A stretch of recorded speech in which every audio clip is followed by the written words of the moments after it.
Okay, let me erase this and take this off.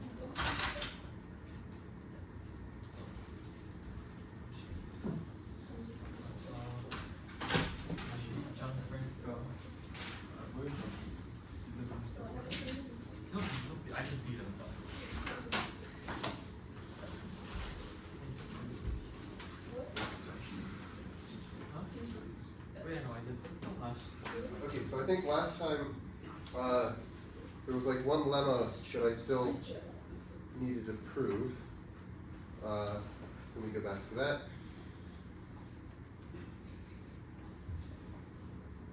What was this?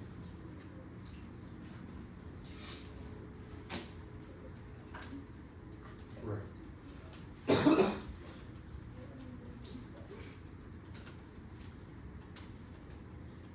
Okay, so the lemma is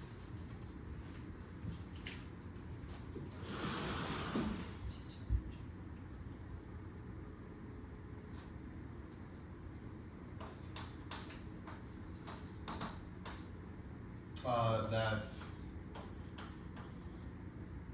the expected value of this tau mark that we defined, so we had this way of marking the cards as we were doing the random transposition shuffle, and this was the first time that all of the cards are marked. The expected value is 2n log n plus O of 1, and the variance is O of n squared. And then there's a corollary saying that if we prove this, then that gives us a bound on the mixing time. So let's prove this.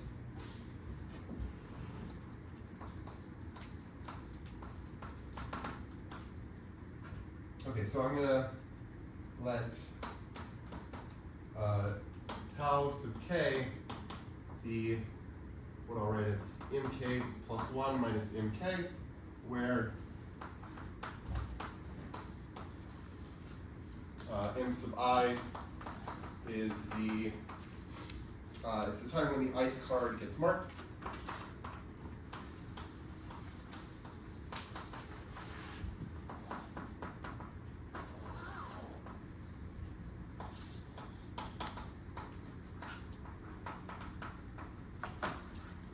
Okay, and then if we write this,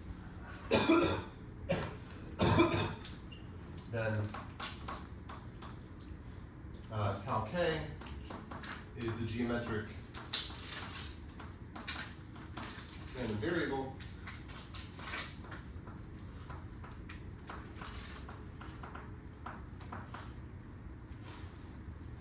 And the success probability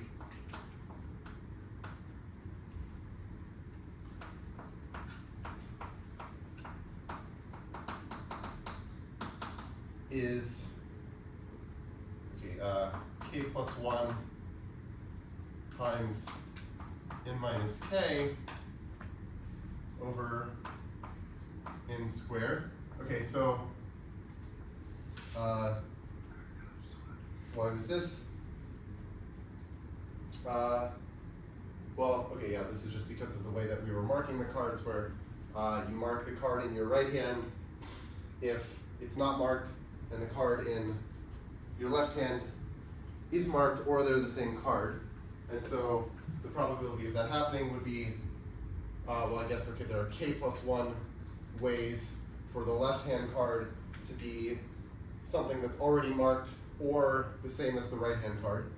And then there are n minus k ways for the right hand card to be not marked already, and then divided by n squared ways of choosing two cards. Okay, so that's the success probability. And these are independent. Okay, so tau 0, tau 1, through tau n minus 1 are independent.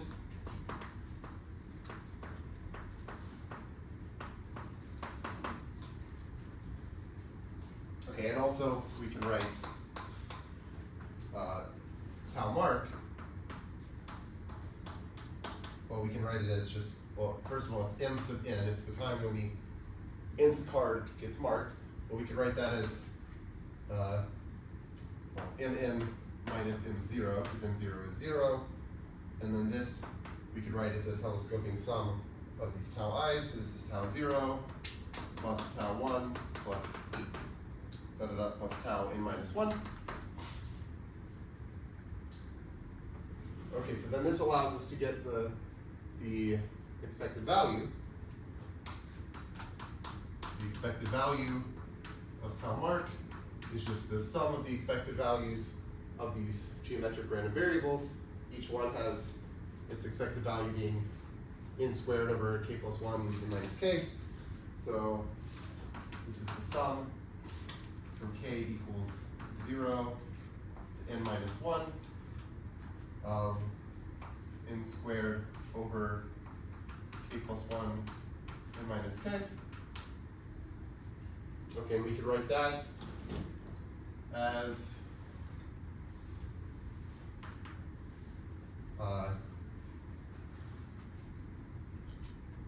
okay, yeah, well, okay.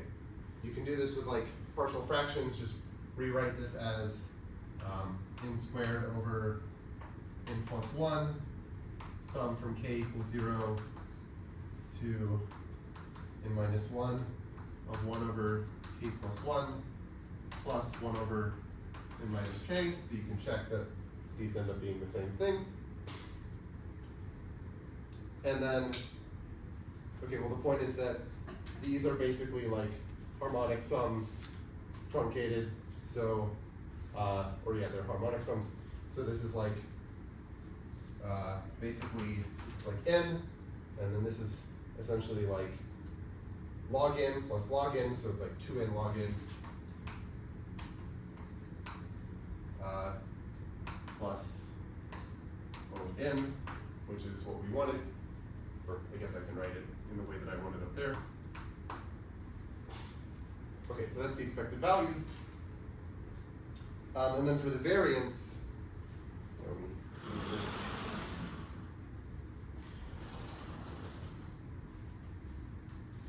so for the variance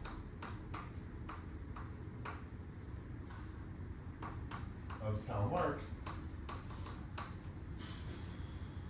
well, okay, this is just going to be the sum of the variances of these random variables. Okay, so that's going to be sum of, well, okay, the variance of a geometric random variable with success probability p is going to be 1 minus p over p squared. So it's going to be like 1 minus this over that squared. Okay, so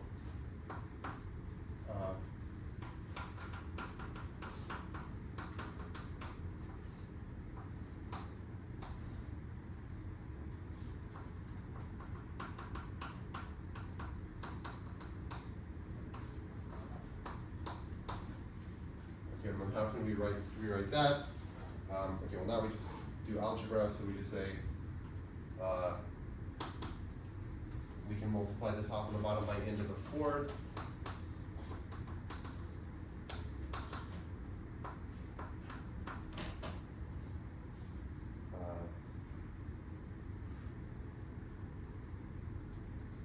Wait.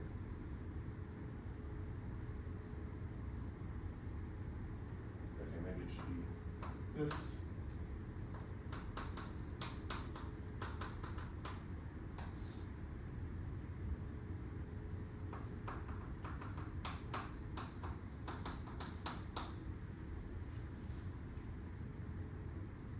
Okay, and then, well, I'll just say this is less than, let's just get rid of this term, whatever that is.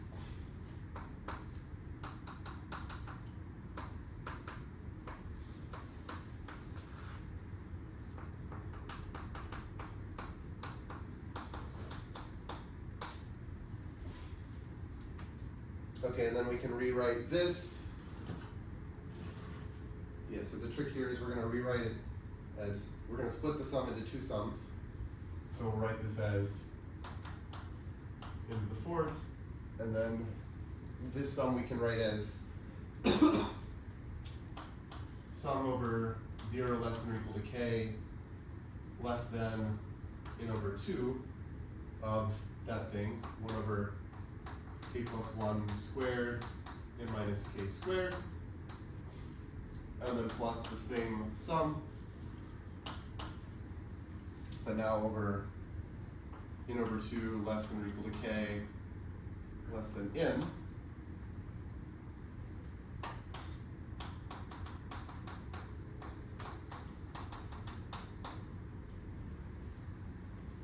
And these sums are almost the same. If you replace k by n minus 1 minus k, let me just write that. So in this one, let's replace k by n minus 1 minus k, and it'll turn that sum into basically that sum, except there might be like some extra term because of the parity of n or something, but like it doesn't really matter for the asymptotics. So the point is, this is essentially the same as that. So it ends up being less than 2 into the fourth times this sum.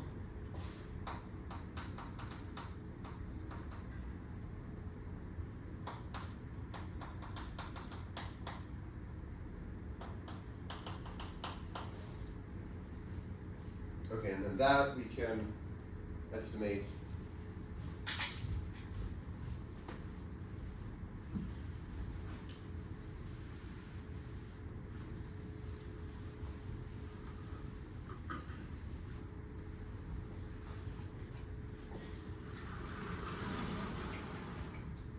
this, we can say this is less than 2 into the fourth divided by n over 2 squared. So again, we write this sum for k of 1 over k plus 1 squared. So the point is that for k in this range, n minus k is at least n over 2. So if I replace this with n over 2, the denominator gets smaller, so the whole thing gets bigger. So that's why I have this. Okay, and then this is like, this is just a truncation of the sum of reciprocals of squares, which is like pi squared over 6. So this whole thing is, okay, this is like n to the fourth over something on the order of n squared. So this whole thing is O of n squared. Okay.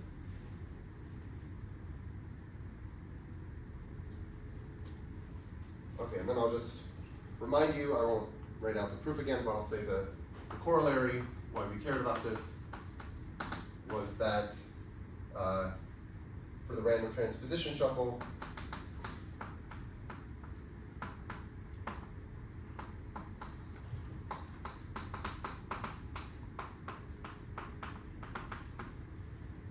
the mixing time was at most 2 plus little o 1 in log n. Okay.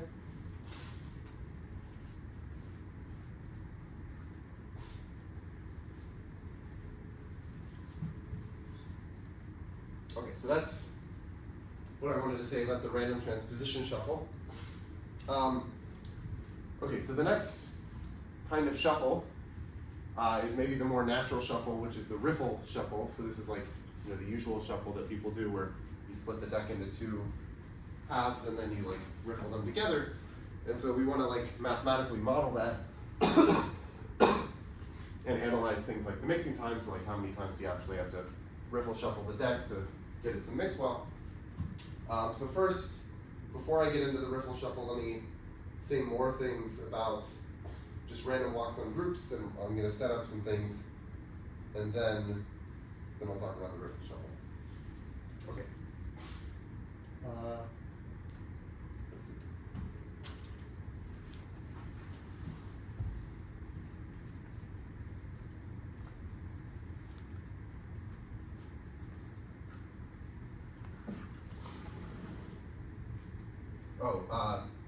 maybe the first thing, I don't think I ever said this, but it's worth noting that the random walk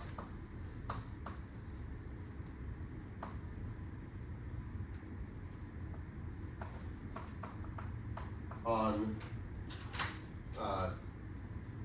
let's say, the symmetric group driven by some probability distribution mu. I guess let's assume that mu is like the support of mu contains the identity and it generates all of this in. This is going to be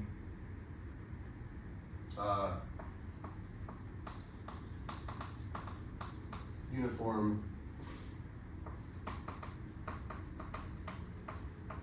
stationary distribution.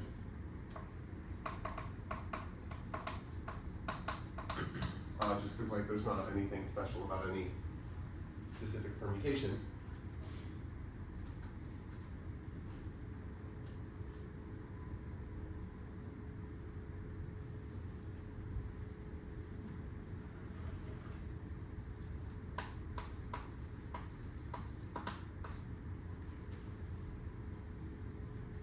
Oh, maybe I want,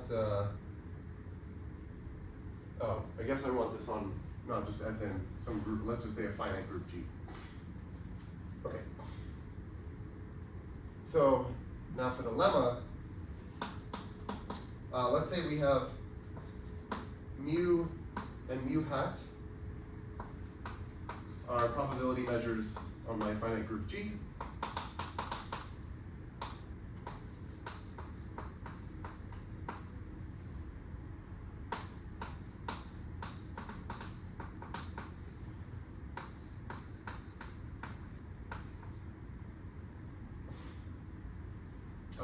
Such that the probability of an element little g in mu is the same as the probability in mu hat of G inverse for all G.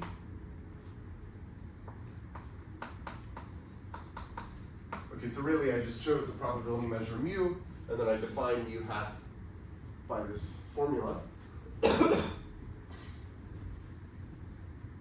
Okay, and then we can let P and P hat be the transition matrices of the corresponding random walks.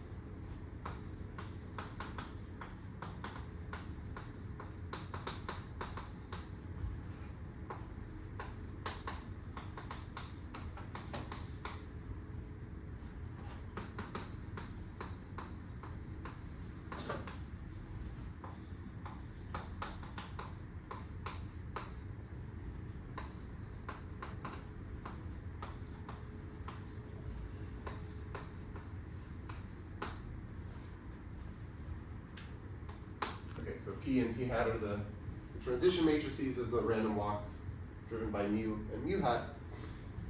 And then the lemma says that for all times t,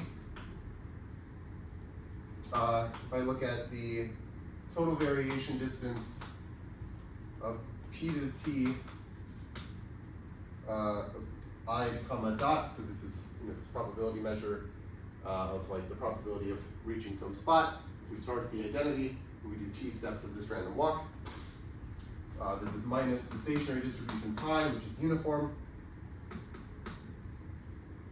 This should be the same as, well, the same thing with p hat to the t I dot minus pi.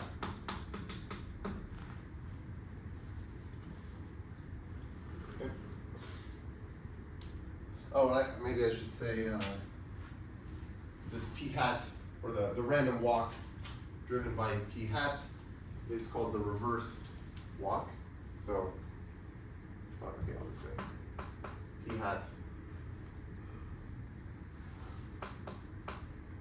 is the reverse walk.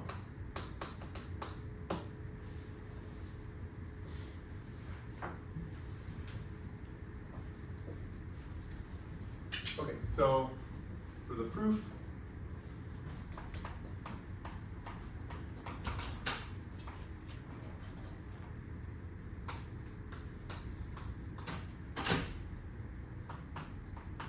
so the state at time t in our random walk is just going to be this product of t independent random elements of the group that are chosen according to the distribution mu. And then, so I'll call these G1 through GT, and then xt hat, so this is the state at time t in this reverse walk. This is just h1 dot ht, where again these are, I guess maybe I'll just write, where G1 through GT are IID chosen according to mu.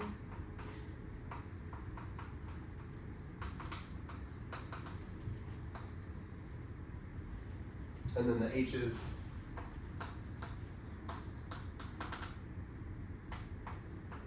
are IID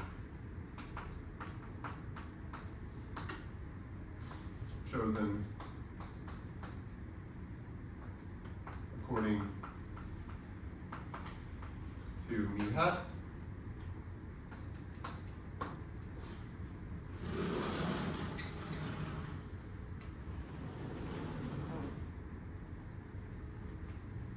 Okay, so now if I fix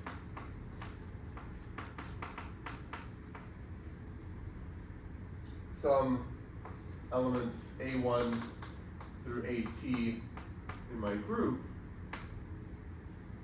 then the probability that G1 is A1 and G2 is A2 and so on until GT is AT. Okay, well this is going to be the same as the probability that HT equals A1 inverse. So I'll say a bit about this in a second.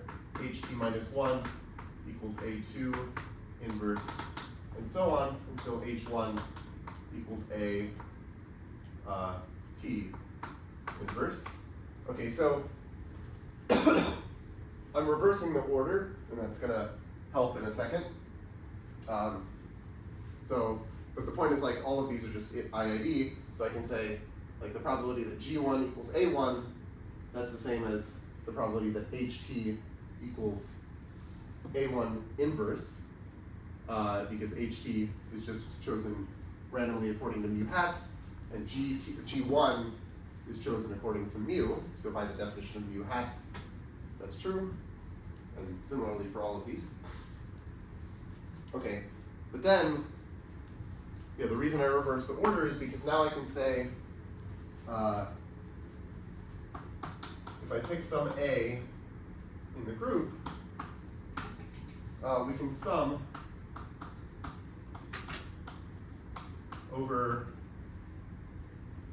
tuples A1 through AT,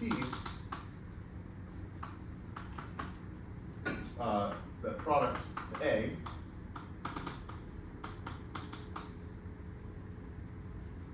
to get that P to the T of identity comma A equals P hat to the T of identity comma A inverse. So if you write out what this is meaning, if I have a tuple A1 through AT that multiplies to A, then I can take the inverse and say that, like, AT inverse times AT minus 1 inverse times da da da times A1 inverse equals A inverse, but the order gets reversed when you do the inverse of the product, and that's why I needed to reverse the order here. Okay, so then that gives this.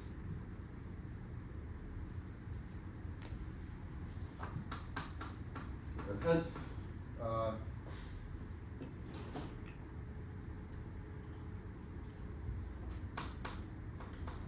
the the total variation distance here. Okay, well, what is this? This is 1/2 the sum over A in G of the absolute value of P to the T of the identity comma A minus pi of A. Well, pi is uniform, so pi of A is just 1 over the size of the group.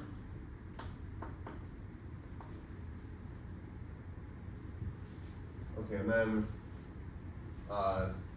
okay, so this is just like one of the ways of writing the total variation distance is like 1/2 the sum over the elements of the group of this absolute value of the difference. Okay, and then we can say this is 1/2 of the sum over A and G of the absolute value of P hat to the T of the identity of A inverse minus size of G inverse. Okay, and then this, well, okay, here I'm summing over all elements of the group for A inverse, but if I replace A by A inverse in the sum, then I'm also just summing over the elements of the group, so that I can just write this as this.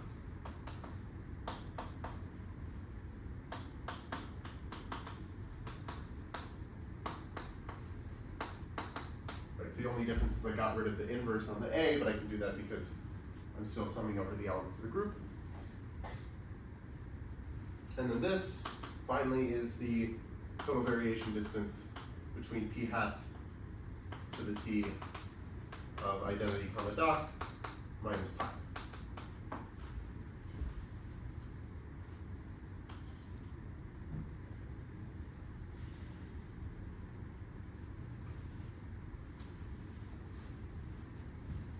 Okay, so now let me talk about Riffle Shuffles.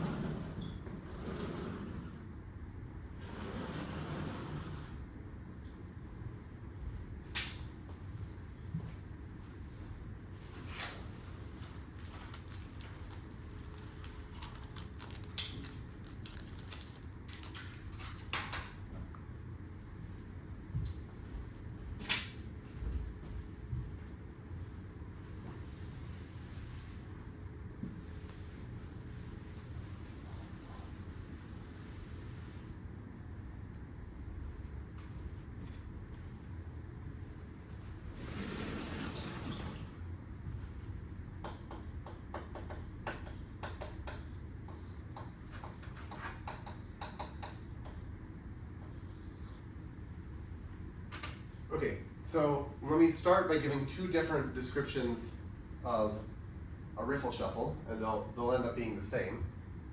So one, okay, so here are two descriptions.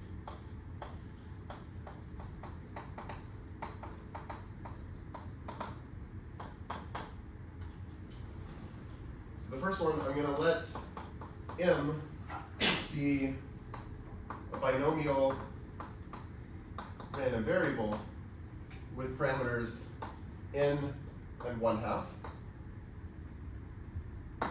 Okay, so this means that for any k between 0 and n, the probability that capital M is equal to k is going to be like n choose k divided by divided by 2 to the n.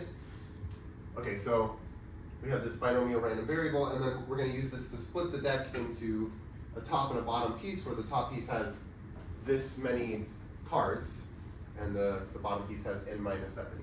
Okay, so split the deck into the top m cards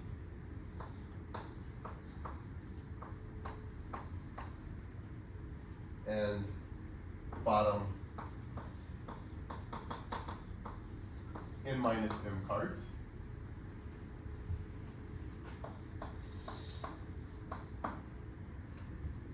Okay, so then once we've split the deck into these two pieces, then we riffle them together, and well, there are in choose M ways to riffle them together.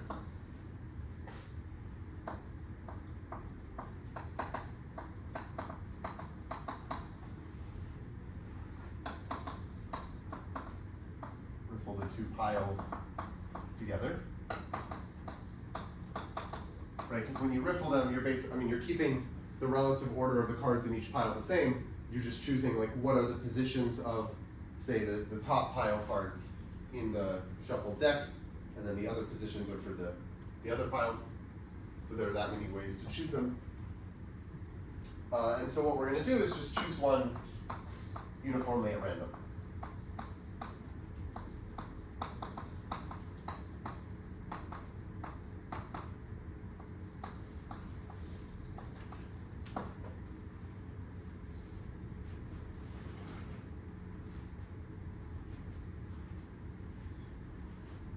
Okay, so this is one way of mathematically formulating the riffle shuffle as like a random shuffle. And then here's the second way, which is going to end up being the same. Okay, so again, I'm going to let M be this binomial of n comma 1/2. And just like before, I'll split the deck into the top M cards and the bottom N minus M cards. So we have these two piles. And then, okay, then I'm going to riffle them together. So riffle, shuffle, piles together with the following rule.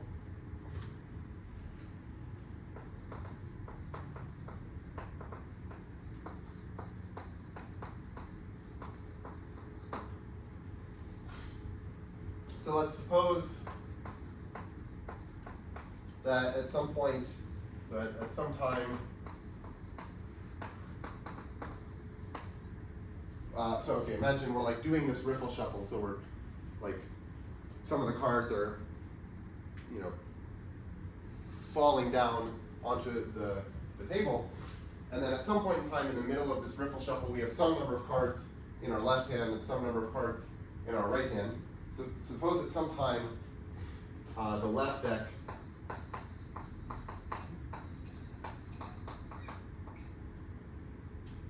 has A cards,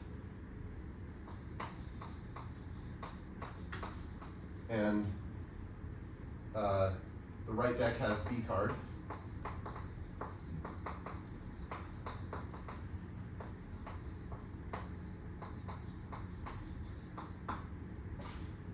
So I'm going to drop a card from the left, respectively right,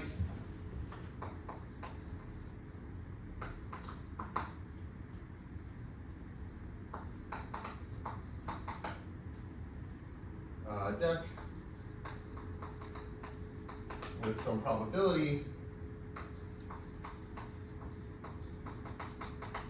which is A over A plus B, or respectively B over A plus B. All right, so I guess the idea is that you're shuffling these cards together, and if you have only like a couple cards in your right hand, but you have tons of cards in your left hand, then maybe it's more likely that you'll start dropping cards from your left hand, and then occasionally you'll drop a card from your right hand, but then you'll drop a bunch more cards from the left hand, from the right hand. So that's what this is modeling.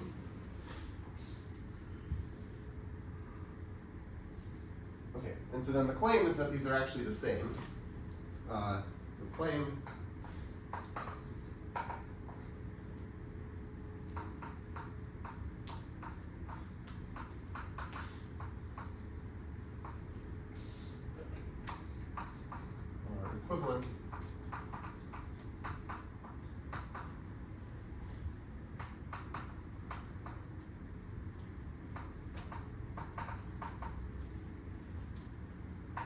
they yield the same distribution for the shuffle deck.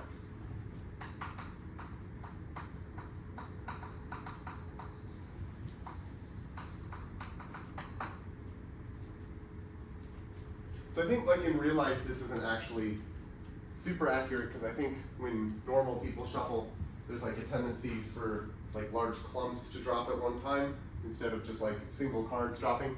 But I think like magicians and like people who handle cards can practice so that they can actually drop like single cards.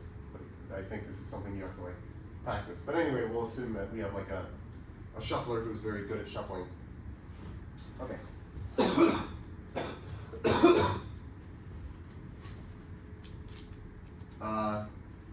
Okay, so why is this?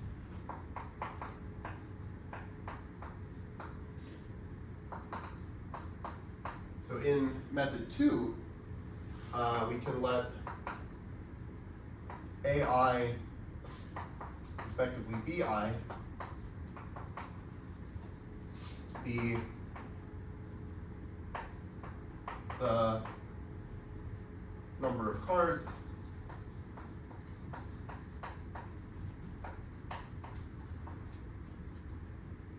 in the left, respectively right pile, just before the ith card is dropped.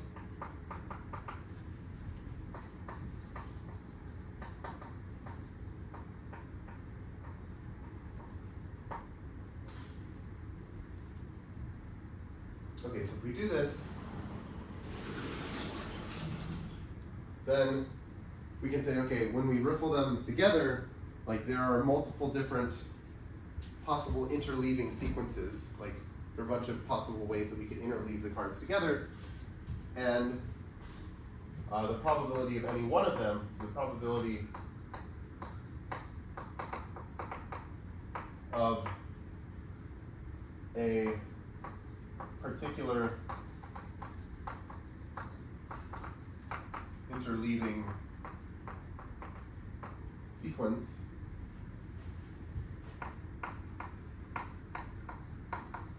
is, okay, I'll write it as the product from I equals 1 to n of Ci over AI plus Bi, where Ci is, well, it's either AI or Bi, according to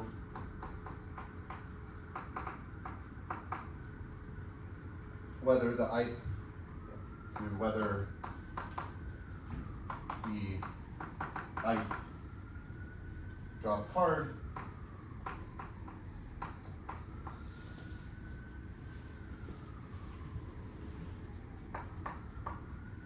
comes from the left or the right.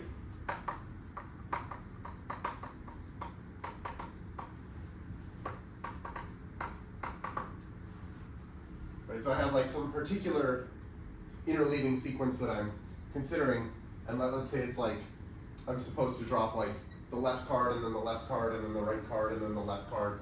And so I would say, okay, well, if the first card that I'm supposed to drop is from the left, then Ci will be AI, or so C1 will be A1. Or wait, is that right? It's supposed to be, yeah, A if it's from the left. So yeah, if like the first card that I'm supposed to drop is from the left hand, then C1 is A1, and then maybe if like the second card that I'm supposed to drop is from the right hand, then C2 would be B2, and so on. So we get this probability, but then, first of all, AI plus BI is just the same as n plus 1 minus I, because that's the number of cards that are left in my hands right before the ith card drops. And So the product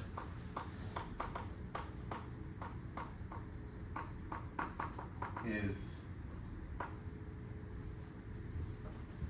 okay, like the denominators, if I multiply all the denominators, I'm just going to get n factorial. So this is 1 over n factorial, and then the product from I equals 1 to n of ci.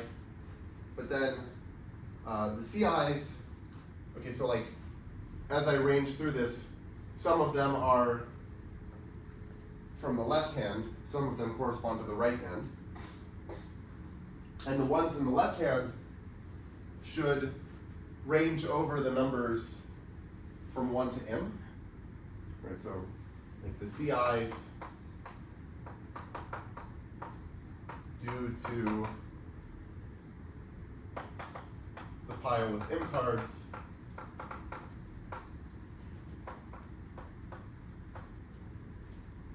they're going to range through or enumerate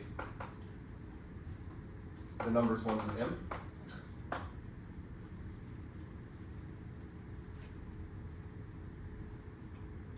Right, because like the first time that you have a C that is corresponding to the left hand, that's like, let's say the left hand has the M cards in it.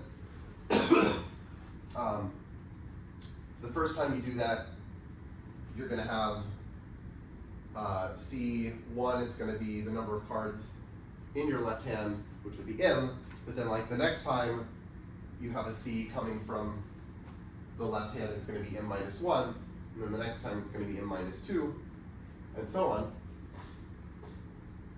So you're going to go through these numbers 1 through M, and then also the CIs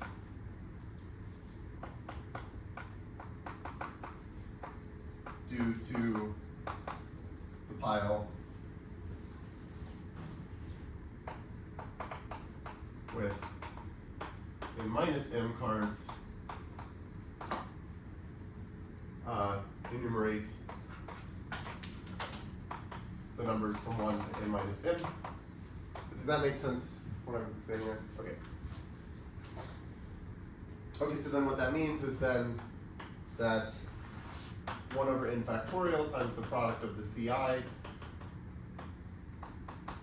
is the same as 1 over n factorial times m factorial times m minus m factorial, and then this is just 1 over n choose m, and we were saying that's how we define this probability in the first method. Like in the first method, we just said choose the interleaving sequence where each one has probability 1 over n choose m, and then in the second method we said, okay, let's like do it probabilistically at each step where we're about to drop a card, but it ends up being the same thing where all of the n choose m different interleaving sequences are equally likely. Okay.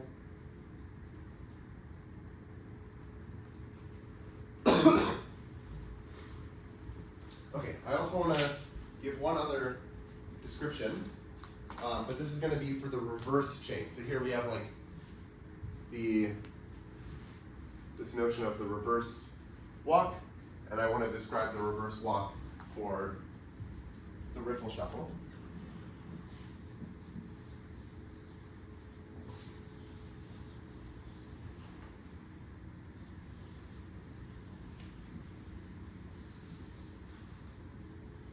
Well, I guess, okay, it's either the reverse walk or it's the same thing, depending on how you represent a permutation. Like I haven't specified exactly how I'm representing a deck of cards as a permutation of numbers written out in a line, but in the way that I'm thinking, it's going to be the reverse, but I guess you could take inverses and it'll be the same thing, but whatever. Okay, so first, a rising sequence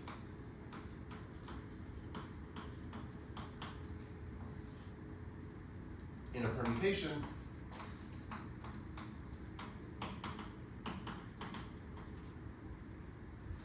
is a maximal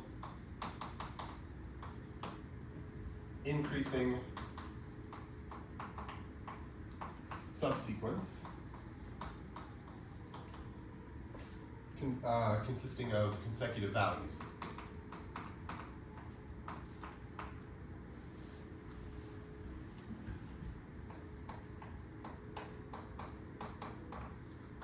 Okay, so let me give an example of what I mean.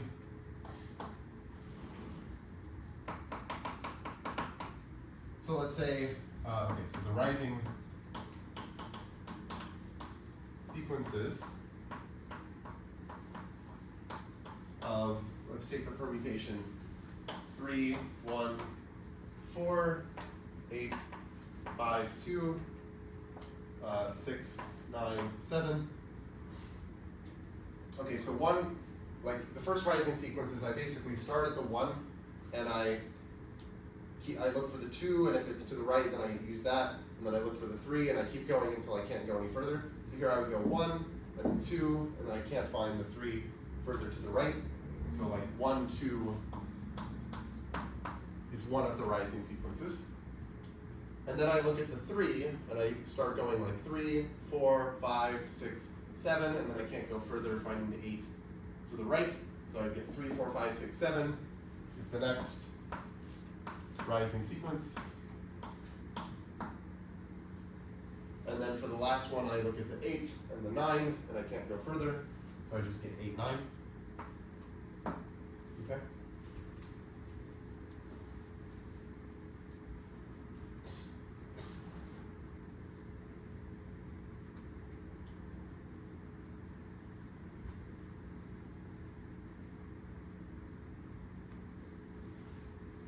Okay. So actually, before I state the other version, let me write down, like using one of these descriptions, like how we can think of the riffle shuffle as a random walk on the symmetric group. So we should have some probability distribution associated to it. So the riffle shuffle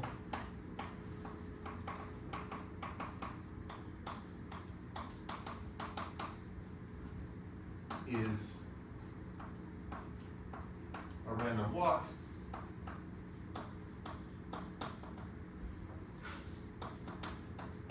on Sn driven by, maybe I should say it's the random walk,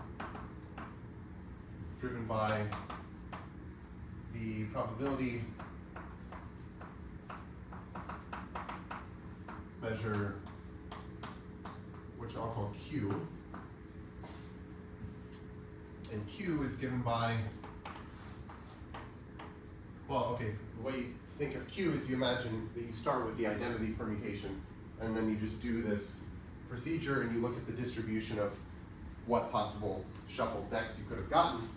So this is going to be, so Q of some permutation sigma should be n plus 1 over 2 to the n, if sigma is the identity. Okay, why is that? Well, basically, the way you could get the identity is you split the deck into these two piles, and then when you do the riffle shuffle, you actually just put down like all of the bottom pile first, and then you put the top pile on top of it. And so the number of ways of getting the identity is just the number of ways of splitting the deck. And so you could have split it into 0 or 1 or 2 or ... or n different size piles. So there are n plus 1 of those. Okay, and then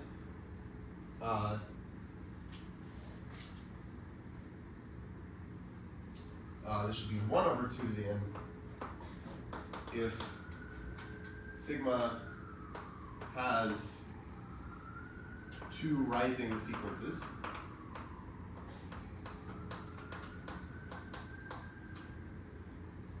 Okay, so if it has 2 rising sequences, then it's obtained, then you can get it by splitting the deck into 2 piles and then shuffling it together. And I guess the point is that you have these 2 rising sequences that have particular lengths, and let's say they're m and n. And that specifies what this m has to be, and then there's a specific way that you have to shuffle them together. And then this is 0 otherwise.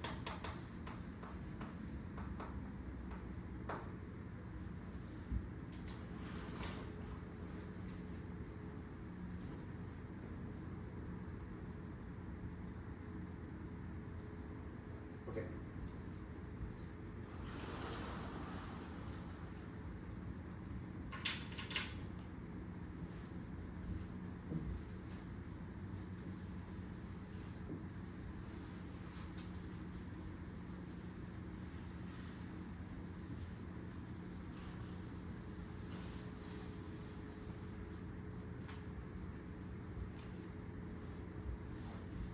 So then, another description of the Riffle Shuffle. Okay,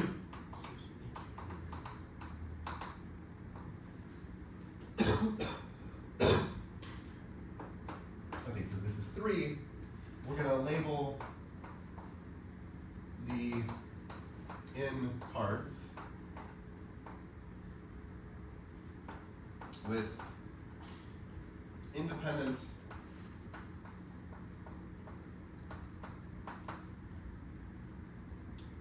uniformly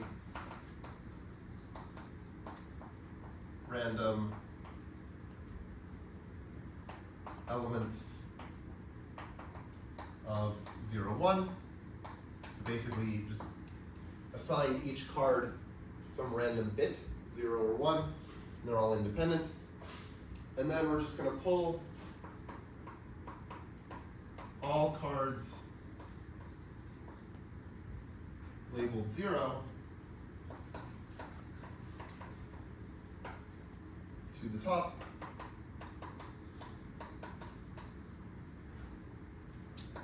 Preserving the relative order.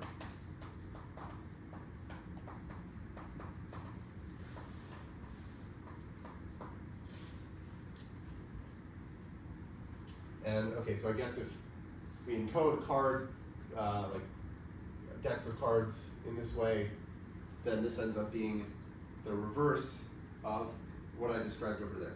So this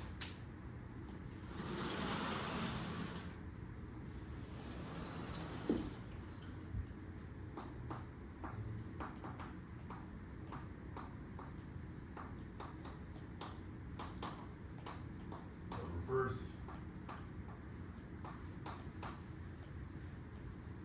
of methods 1 and 2.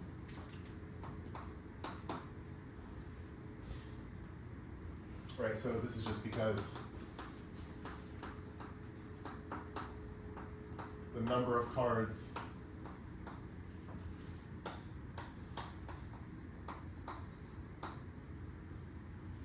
labeled 0 is this binomial random variable.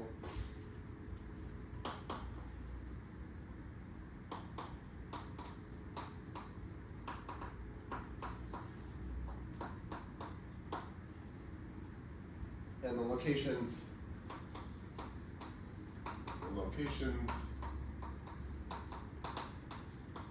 of those cards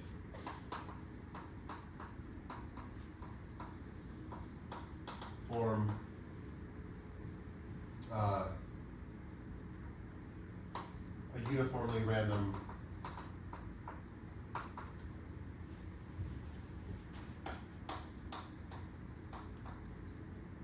let's say M element. So if the number is capital M, then it's a uniformly random M element subset of the positions.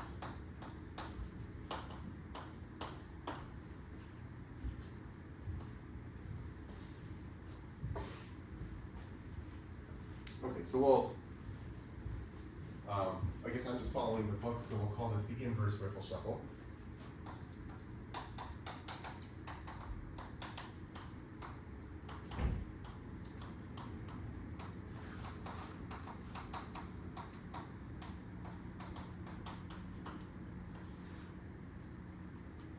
And the point is that, well, we can just study that because we know that there's no difference between studying a random walk on the group and its reverse.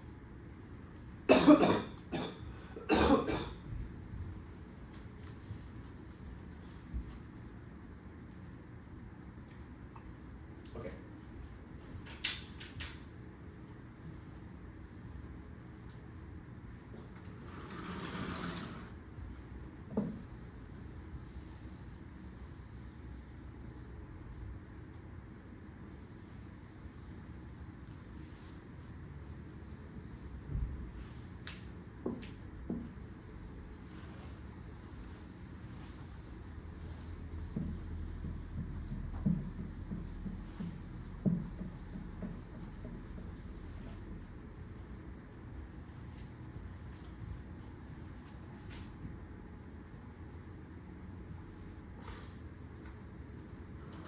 So what are we doing in this method? So at each step,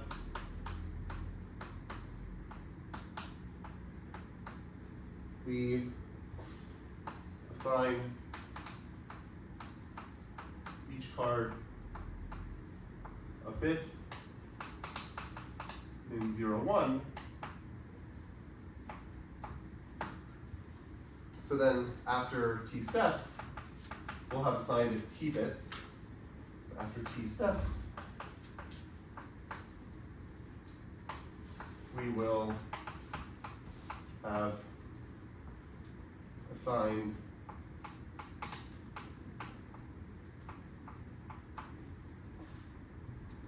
each card a string in 0, 1 to the t. So a string of length t of zeros and ones. And if we look at the the ordering of the cards at any time, the cards with, like, if they have different labels, then they're going to be ordered lexicographically according to the labels. So at each time, cards with different labels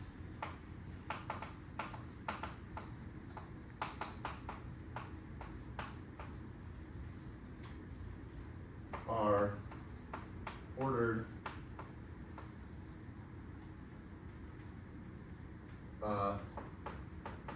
lexicographically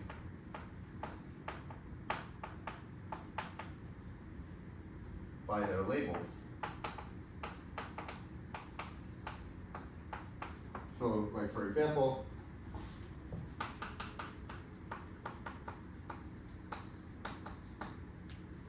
after 2 steps,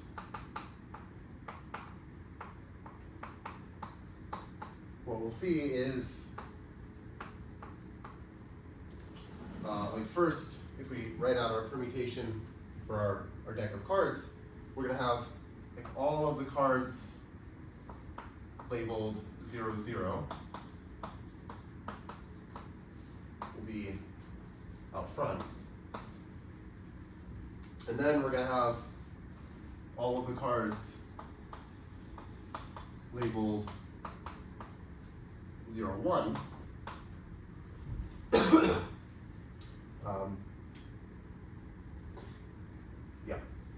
And then we're going to have cards labeled 1, 0, and then we'll have cards labeled 1, 1.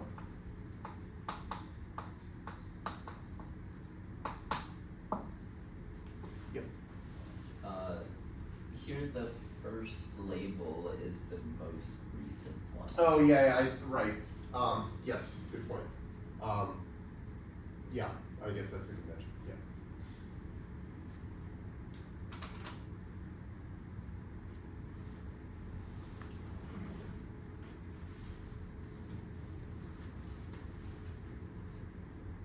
Okay. So what I'll do is Okay, let's say proposition let tau be the first time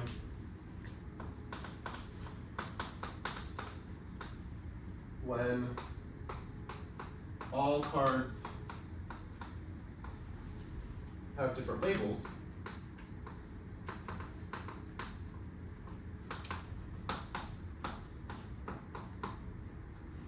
Then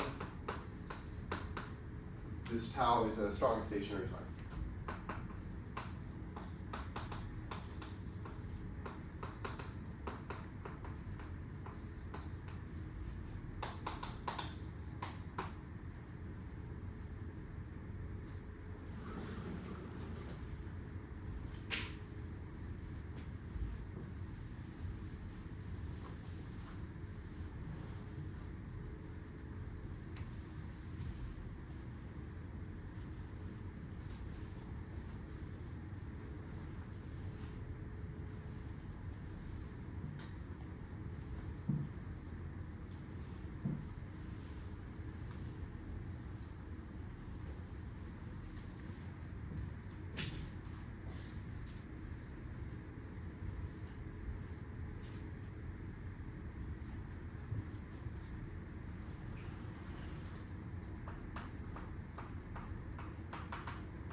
Okay, so for the proof, if we condition on the set of string labels at time tau, so we look at time tau, all of the cards have different labels, so we look at like this set of labels that are appearing. Well, all in factorial assignments of those labels to the n cards are equally likely.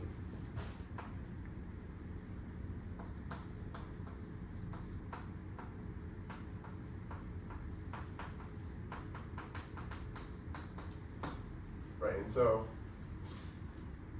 I guess the point is once you specified the labels of the cards, that's going to determine exactly the order that they appear in, and they're all going to be equally likely, so we end up with the uniform distribution.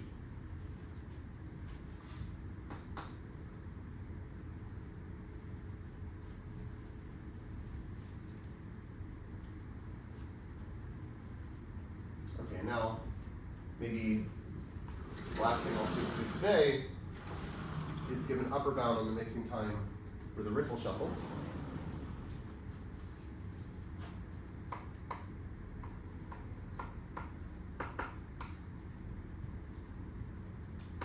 So for the Riffle Shuffle on a deck with n cards,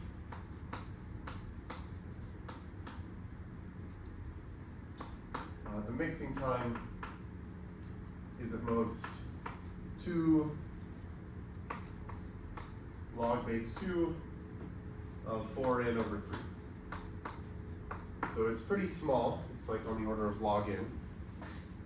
Like small, at least compared to the things that we were looking at before, where they were like n log n and that kind of stuff.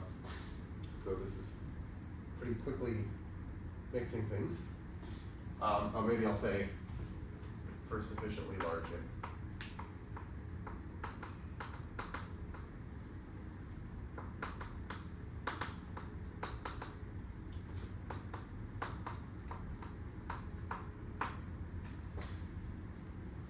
Okay, so for the proof,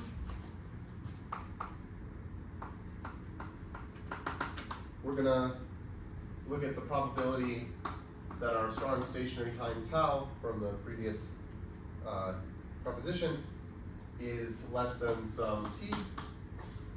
And what is this? Well, it's the product from k equals 0 to n minus 1 of 1 minus k over 2 to the t, right? Just because if tau is less than t, that's saying that not all of your labels are distinct. So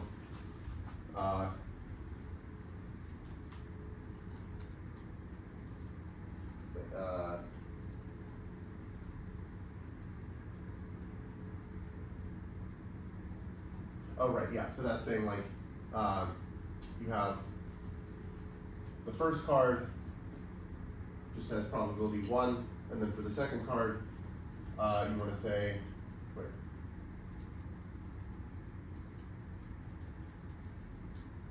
this be, oh, sorry, saying tau is less than t is saying that at time t, they're all different, right? So that's saying that like, okay, yeah, the probability of, if you have the first card, which is just probability of 1, like the label is just there, and then for the second card, there's probably 1 minus 1 over 2 to the t, that it is different from the first label, and then for the next one, there's probably 1 minus 2 over 2 to the t, that it's different from the previous 2 labels, and so on.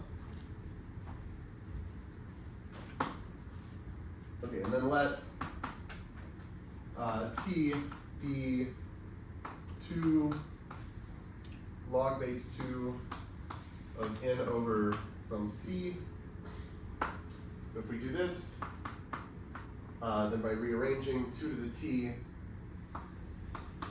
is just n squared over c squared. Right, these are the same thing. So if I take the log of this, the log of the product 1 minus k over 2 to the t is, okay, well if you plug this in and you work it out, you find this is negative sum from k equals 0 to n minus 1 of, well basically c squared k over n squared plus O of k over n squared squared. And then this is negative c squared in n minus 1 over 2n squared. Right? Yeah, just because the sum of k from k equals 0 to n minus 1 is going to be the binomial coefficient, so we get that. And then plus O of, I guess, n cubed over n to the 4th, because like the sum of k squared from k equals 0 to n minus 1 is on the order of k cubed, and we have like an n to the 4th coming from this. Okay, so then this is just, well, basically negative c squared over 2 plus, yeah, plus O of 1 over n.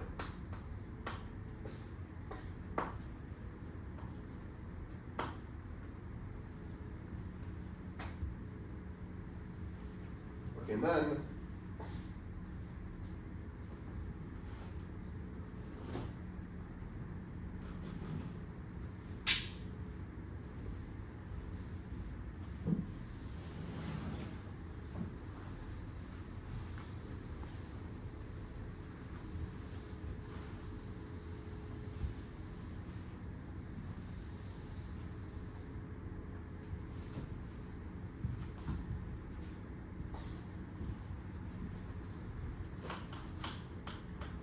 the limit as n goes to infinity of the probability that tau is less than t over e to the negative c squared over 2 is 1. from this.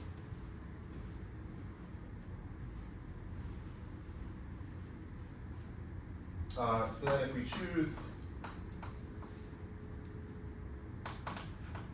C to be, I guess, less than square root of 2 log 4/3 gives a bound on the mixing time, and for some reason the book decided to take C to be 3/4.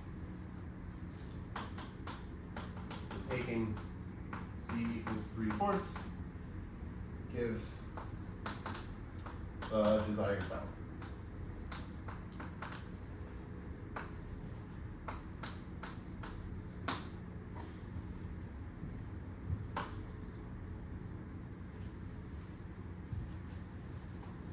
Okay, so we have an upper bound on the order of log n for the mixing time, and then I think next time I will give a lower bound that's also on the order of log n.